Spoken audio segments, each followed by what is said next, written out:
Welcome back to my channel. In this video, I'm going to show you how you can use the merge statement with the SQL Server database from Python.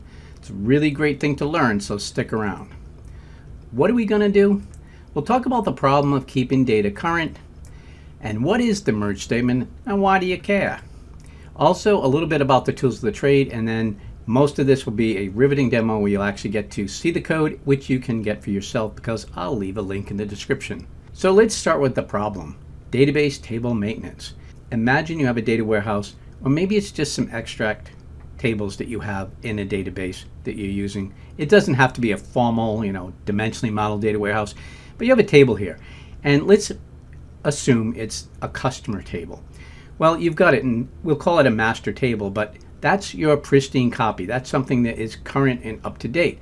Problem is, you took a snapshot of it 6 months ago, and now it's not up to date. Customers have left, some have changed, some addresses have changed, and you need to get it up to date. Maybe this came from an enterprise data warehouse that you have where the application is actually maintained. It could be Oracle or SQL Server or something else. Or it could be that you built this from flat files. Either way, this has data that needs to get back into your master table. You need to bring new data in to reflect the current status of your data. We do this in a sort of overall pattern called transaction processing. So what we do is we either pull it from the flat files or the database, and this could, mind you, be even like just a snapshot, your enterprise table, for example. And what you want to do is create a transaction table. So you'll have your master table, which would be like a customer master table, and then you'll have a transaction table, which is going to be periodically created and then processed against your master table. Now, what kinds of things can happen? Well, you may need to do some adds, right? New customers. You may need to make some changes. Customers' last name is changed, or their address, or something else. And you may need to remove some customers. So let's look at the traditional solution. Well, in the old days, we used to use an insert statement to perform adds. Then we would do an update statement to make the changes. And then we would use a delete to remove rows. So we'd have to do 3 different statements, and each one was its own little process. Well, with the merge statement, we can do all of these and more with a single statement. So it's pretty powerful and a relatively new SQL Server addition. So let's talk a little bit more about what is a merge statement. As I mentioned, it's a single statement that can do inserts, updates, and deletes. It allows you to do this by basing it on what's called a match condition. You'll actually see the word match. And what it does is it's looking for your key identifier. So a customer key would be the unique identifier for the customer table, so that you know which customer you're looking at. And by matching on that, the transaction table would have a key that says this is for this customer, and there would be, of course, the customer key on the customer master table. So it would match on that. If it can't find the customer key from the transaction table already on the master, then it's going to need to do an insert. But if it's there, you're going to want to update it. Now, the merge statement also supports a lot of other flexible conditional logic. We're just going to touch on that a little bit, but you can do a lot with it. It's basically an all-in-one ETL statement, which is why I'm pretty excited about it and really got into using it when it first became available. But I need to warn you, I've seen some things online, and some DBAs in particular, and some people have looked at this, warn you about bugs in this statement. I think the bugs generally emerge in transactional processing, which means when you have like web applications or financial applications and things that are really slamming against the database on a concurrency kind of thing where they're just all at the same time trying to do updates and changes, then you run into problems with the merge statement. It doesn't seem to really be well designed for that. But when you're doing a data warehouse maintenance, you typically have some sort of a batch window, meaning nothing's changing in the database and you can apply changes to it. And that's usually when you run your ETL. The other thing to bear in mind is a data warehouse is a copy of other data. It's usually, reformatted and et cetera, but it's just a copy. So because of that, you're not going to have transactions updating and changing it all the time. It should ideally be a single ETL process. So because of that, you're pretty safe to use the merge. So if you just want to do this and set up an ETL to update your data warehouse, I think you'll be all right. but of course test it, make changes, and I'll put a link in the description that points you to a blog I saw that talks about some of these issues. So why do I care about using the merge statement? What can it do for me? Well, it makes your life easier. First of all, you gotta maintain your data anyway, right? Well, if you gotta do it, why not do it the easy way? So I'm gonna show you the merge statement because I think it's really cool and it gives you a lot of power and flexibility, and it's, as I said, one-stop shopping. It's also good to be aware of. Do you do interviews? Do they ask you questions about SQL Server? Well, if they do, it's good to know about the merge statement, but also be aware of some of the caveats I mentioned and do a little research on those bugs. In a data warehouse world, you'll probably be all right, but if you're talking to like a DBA in a production environment, be careful. They may really not like the merge statement. And it's another tool in your toolbox, right? Knowing how to use merge and how to do updates with Python against SQL Server is pretty cool. And it's good to know. And frankly, there aren't many people out there that know how to do it, so you're a step ahead. I also want to mention the tools of the trade. And I do this practically on all my videos, but all databases nowadays seem to have a graphical user interface that you can go in and query the objects and see what tables there are and run queries and create databases and tables and all that great stuff. That may be true, but I will tell you there is none better than SQL Server Management Studio. It is the most awesome database interface I've ever worked with, and that's probably the best feature of SQL Server. Oracle is an amazingly powerful and fast database, but they don't have a really good user interface. But SSMS, as it's known, is really good. Now you can install SSMS, SQL Server Management Studio, separately because they've split it out. It's not just part of the database install anymore. So that's good. Bear in mind, you can also get SQL Server Developer Edition for free. In other words, you can install the enterprise version of SQL Server, and they call it Developer Edition. The agreement that you make is you won't use it for production use. It's just so you can learn and et cetera, et cetera. So go get those tools, have fun, you're welcome. I'll also put a couple links into other videos in which I use SQL Server in queries and things, but don't get into the maintenance side as I do here. So let's do my demo. Here we're going to do the actual code, so you get to see how to do maintenance against SQL Server. Now I do want to do my usual, caveat, not intended for production use. I've noticed sometimes in my scripts I drop tables and do things, so be careful. Check code, make sure it's doing what you want, tweak it, change it.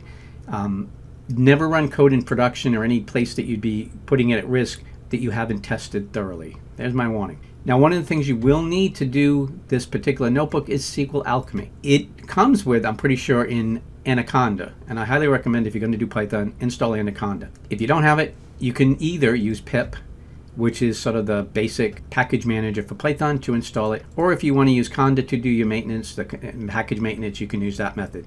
They're both stated here. Just uncomment it and run it. You can also just go outside and install it separately if you like to. Either way, you're going to need it. Now I want to show you two different ways that you can connect to SQL Server, because SQL Server has a bit of a unique feature. Since it's primarily a Windows-based server, I know they put it on Linux now, but it comes from a long line of Windows-based database. It has integration with Windows Active Directory, which means you actually can connect and use SQL Server without giving it any credentials, and that's called Windows Authentication. It's really nice because you're not putting credentials, user IDs and passwords in clear text, which is a really bad idea. I'm going to actually use Windows Authentication to connect. Let me walk through how we're doing this. We're going to say from SQL Alchemy, so from that module, we're going to import Create Engine. Create Engine is a really weird name for just saying create a database connection. So here we're going to say create our engine here, database connection, and let's look at what we're doing here. This is a common format, so you can use this. SQL Alchemy can connect to almost any database, so it's kind of nice that way. Usually SQL Alchemy is used to use its object relational mapper and really towards applications like web and mobile apps, not as often for data analysis. So I'm going to use it a little bit differently. I'm going to just integrate it with pandas and try to make my life as easy as possible. So to do my connection, first I'm telling it it's SQL Server, and then I say plus, I'm going to be using ODBC, which I believe is part of the default install for Python. Then I'm going to say / the name of my SQL Server instance, or a SQL Server server. It's kind of convoluted in my machine because I have a lot of different versions installed, but in your case, if you've only installed one, you can get away sometimes with localhost or whatever your production environment or databases is. You'd have to just put it there. After that, The database I'm using is AdventureWorks DW 2017, which is actually a demo database Microsoft gives you. And then this is really important because I had to Google around for this, but this part is what specific driver are you going to use. So you'll need to go and find and install SQL Server Native Client 11. If you do connectivity from like PowerShell or anything else to SQL Server, you probably already have it.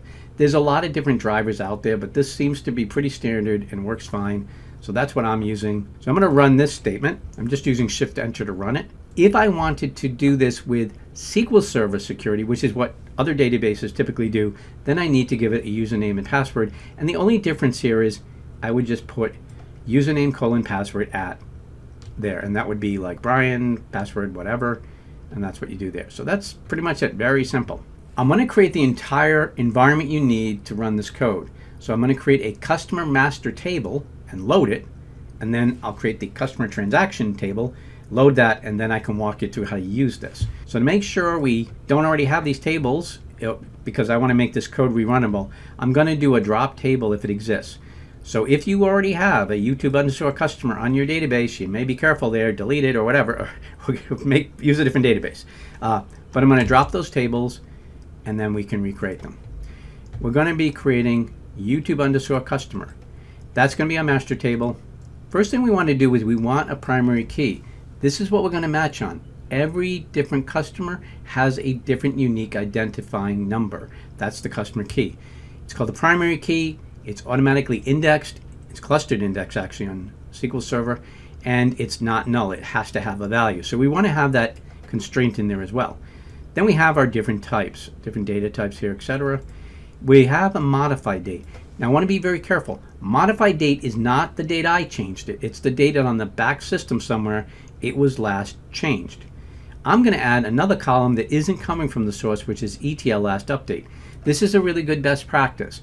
You're going to need to know when data changes. Trust me, if you get into data engineering work, you're going to wish you had this.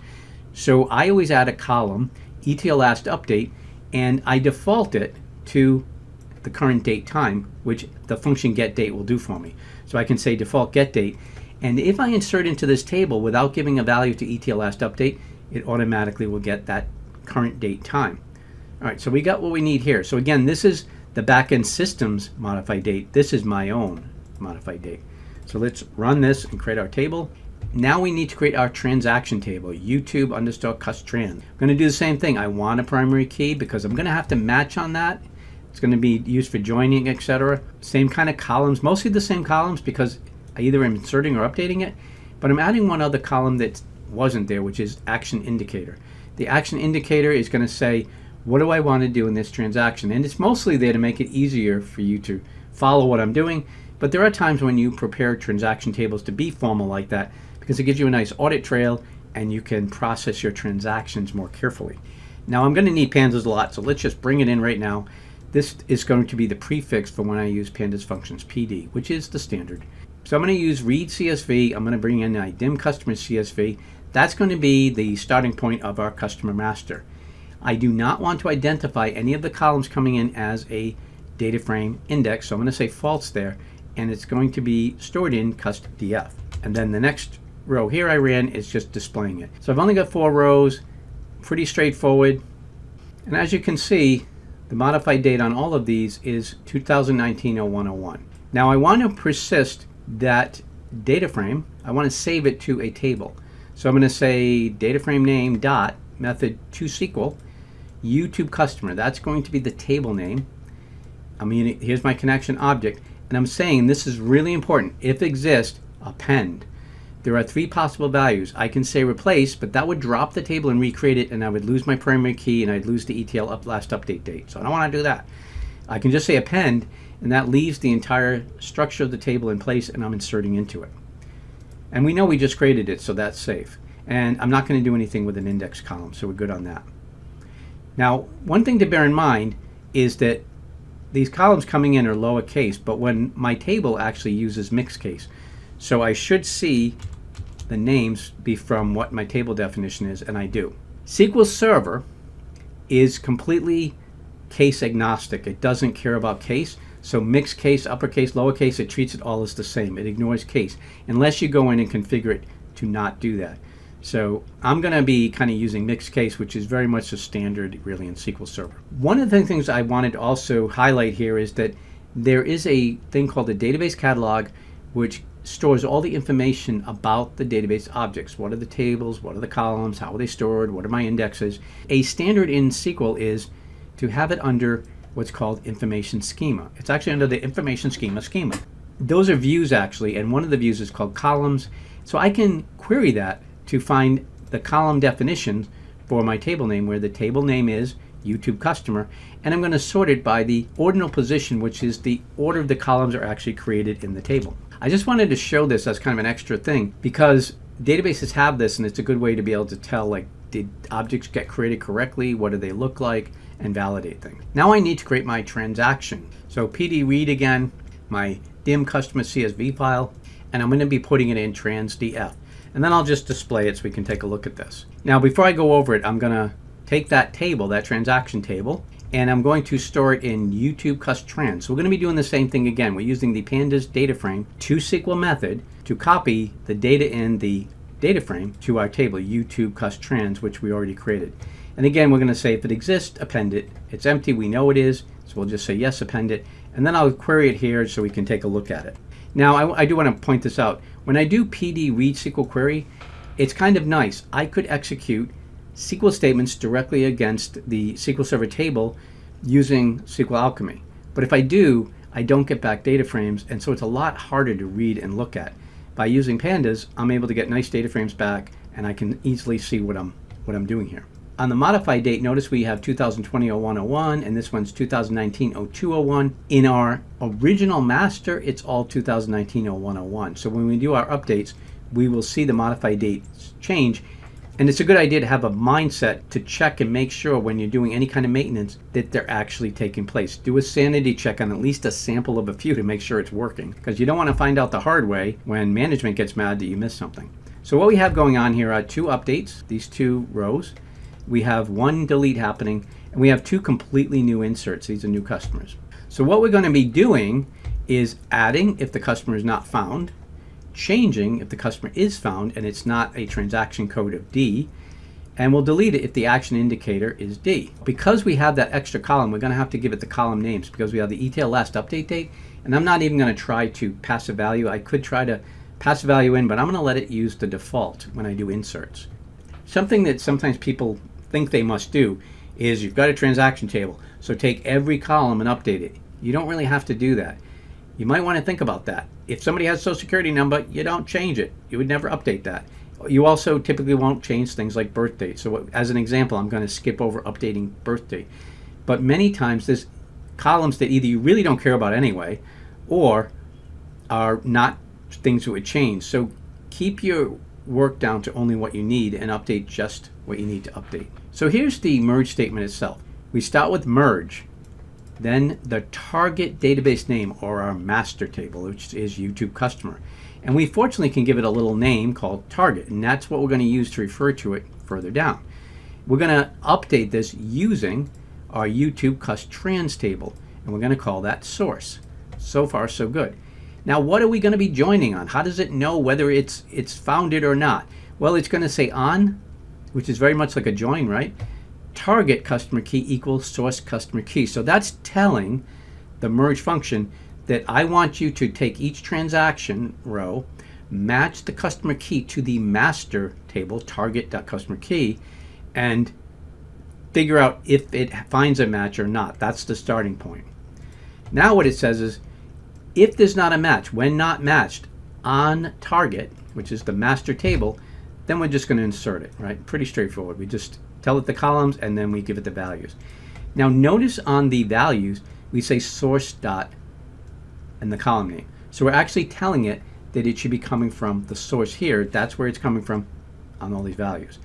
So that's the insert. That's if it doesn't exist, we're going to insert it. Okay, but what if it's matched and the upper source indicator is not a D? That means it's an update.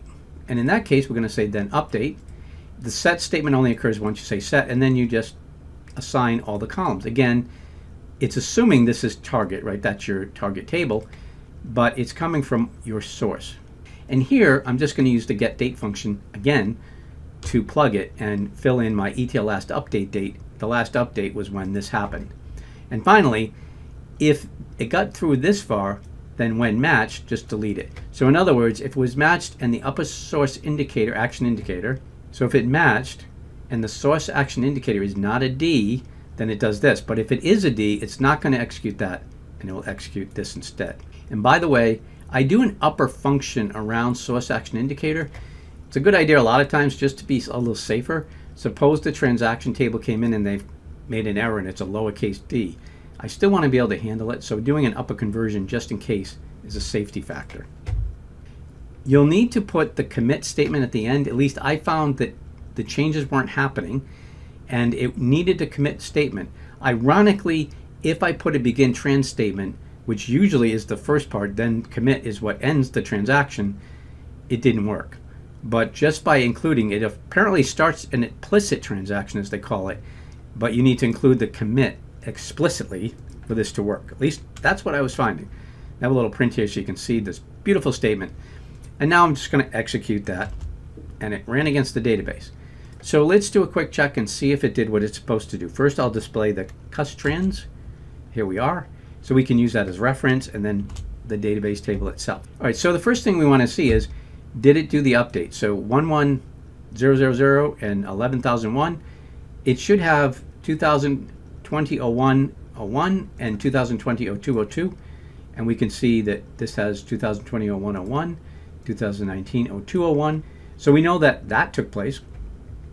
We also see our ETL last update date time worked, so that's good. Let's take a look. We should also see these two new rows inserted, and we do.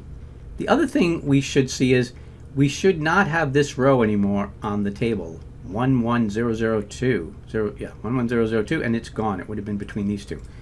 So our merged statement worked perfectly. So we're good to see that. That's great. Once you're done, you can close your connection, and the way you do this by using the connection dispose method. So we'll run that. So wrapping up, we started by talking about the problem of keeping data current. And it led us to a discussion of the merge and why we want to use it. The merge statement, as we can see, is like a one-stop, all-in-one ETL statement. It's very powerful. You care about it because you're going to want to use it if you need to maintain data against SQL Server. But I did put that one caveat out. If you're doing like heavy-duty transaction processing, or you have competition for the database, like locks and things, then be careful about it and make sure it does what you want. You can always use separate transactions to do insert, update, and delete. I also mentioned that it's a good idea to go out and get SQL Server Management Studio, which is a great user interface that allows you to check your database objects and run queries independently of using Python, which is always a nice extra. And then, of course, we did a demonstration where we walked through how to actually use the merge statement from beginning to end, and you can get that and use it in your own work. Just make sure you test it out carefully. Hopefully this was helpful. Please leave comments if it was. Let me know what you're thinking. And as always, like, share, subscribe, and remember, I'm pulling for you. We're all in this together. Thank you.